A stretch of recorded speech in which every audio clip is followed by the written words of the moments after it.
right, off with the doom and gloom. I think you guys get it, that pet health and the synthetic chemicals we're using in our lawn are connected in some way.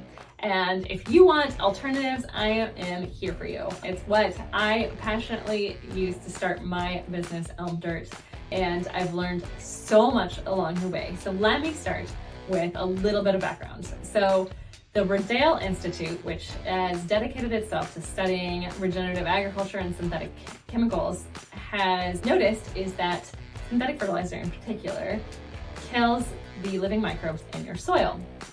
And those living microbes have so many benefits we'll get into in a second. But it starts off by killing them, and then by those microbes dying, it actually impacts your soil structure, and so it becomes more compact and less fluffy, makes it harder for roots to grow. And then the third thing that the Rodale Institute noticed was that the synthetic chemicals actually get plants addicted to them. Because now you've got plants growing in compact soil, they don't have as healthy of roots, which means they have to try harder to survive. The synthetic chemicals kill everything off that helps support them and gives them community that helps support their plant growth, and then gives them basically the Big Mac of foods. It's not a whole food and probiotic diet, it is a fats, protein, carbs, just load and dump on the plants. And so they can live off of synthetic fertilizer, but they can't thrive off of it, and you're going to need more and more over time as the salts build up and they continue to kill off the soil and make it harder for your plants to live. And the synthetic fertilizer will keep them alive as long as you don't use too much or burn them, but it will cost you more and cause you more problems in the long run. So let's talk a little bit about living soil, what it means and why you should care and how that works. So living soil is where there is microbes in their soil. There's bacteria, there's fungi, there's protozoa, there's all sorts of things that you can't see that's living in your soil. And so as long as you're not applying synthetic fertilizer, they're there naturally. It's there in your compost. It's part of the reason why people love compost or worm compost as well.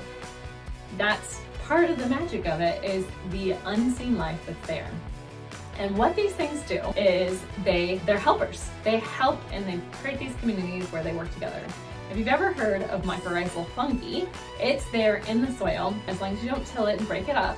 The mycorrhizal fungi is a network that's in the soil that connects to plant roots. And it acts like a highway system underground where it transports water, it transports nutrients, it transports microbes even to different plants that need them. And then it also transports communication between plants.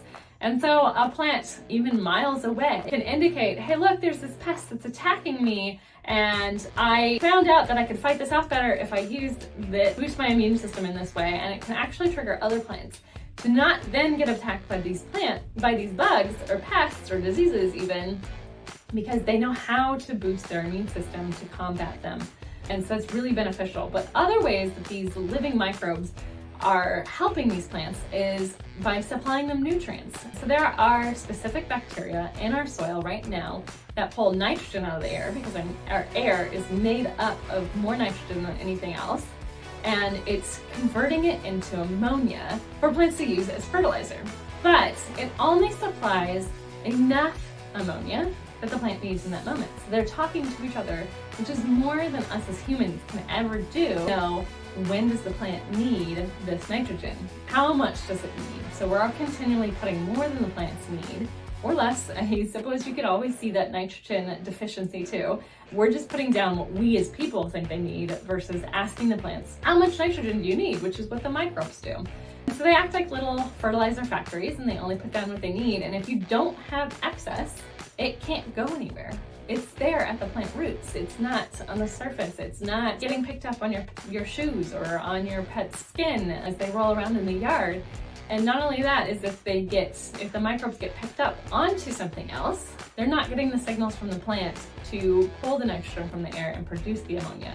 And so it literally stops the process as it stands.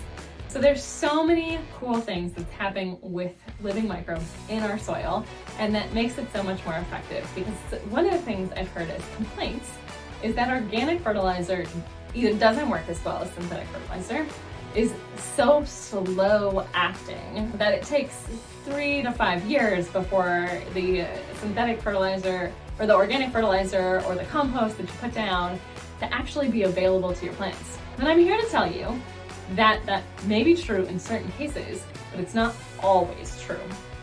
So with my work at Elm Dirt, we have developed fast-acting organic fertilizer in liquid form that you can spray on your lawn, you can spray on your garden, and it contains those living microbes that do the work for you. And it's so low in NPK that it's not going to wash out, it's not going to get picked up by your pets on their paws. It's not going to cause those issues that synthetic fertilizer has because they have a higher NPK. And NPK stands for nitrogen, phosphorus, and potassium, which are the macronutrients that all fertilizers have in some capacity. Sometimes it's higher nitrogen only fertilizer or doesn't have one of the others, but they usually have one of those big 3 macronutrients. And what we see is even though we have a low NPK, that means it's safer for our environment, it's safer for our pets, but it's still effective because the microbes themselves are ready to go. As soon as they hit the dirt, they are continually talking to your plants and already starting to work to pull nitrogen out of the air and get your plants what they need. And so there are some really cool alternatives out there to our problems today. Now let's talk a little bit about weed killers because that is such a hot topic, and I know I just talked a little bit about Elm Dirt's fertilizers and we do not have a weed killer yet. So weed killers are a tough topic because every time we create a weed killer, weeds become adaptable, they modify themselves to live past it because every living creature just wants to live. And so once we find a way to kill something like that, it'll adapt and find a way around it. However, each weed is telling us something about our environment. So if you've got dandelions in your yard, it's telling you something about the soil composition of the nutrients that are available and that it's living in that one specific area because it can. Now clover is a nitrogen fixer, so in lower nitrogen environments, clover can also become prevalent, and there's different things that each weed is seeking as it starts to grow. Now, if you focus on soil health and creating these living microbe environments, you can actually support plant health by creating an environment where weeds don't thrive, but the plants themselves do. It doesn't mean you have eliminated the problem. It doesn't mean you're killing the weed seeds and causing them not to come back. But what it means is it's harder for those weeds to survive, and it's easier for you to grow the things that you want to grow. It's not a perfect world, but it's better than some of our alternatives. Now, we are continually researching different ways of creating safer lawn care chemicals for our environments. We stick close to our passion of finding things that I would be safe with my 6-month-old daughter touching in our environment or my pets walking on. And so we're continually researching what we could be coming out with next. So if you have things that you want us to look for, drop a comment below. If you've seen issues with your pets, drop a comment below and let me know. I want to hear your stories. I want to hear your ideas. And if you've got questions for me, also feel free to ask them. And so I'm going to be sharing a lot more about ways that you can garden easier, how you can eliminate synthetic chemicals and still garden easier or take care of your lawn easier and still have an HOA approved lawn. I have had an organic lawn for the last 3 years and I am in an HOA, and I can tell you right now that my lawn looks as good as Ryan Lawn Care next door. You cannot tell the difference between my lawn that has organic nutrients applied onto it and synthetic lawn. And that is where we all win.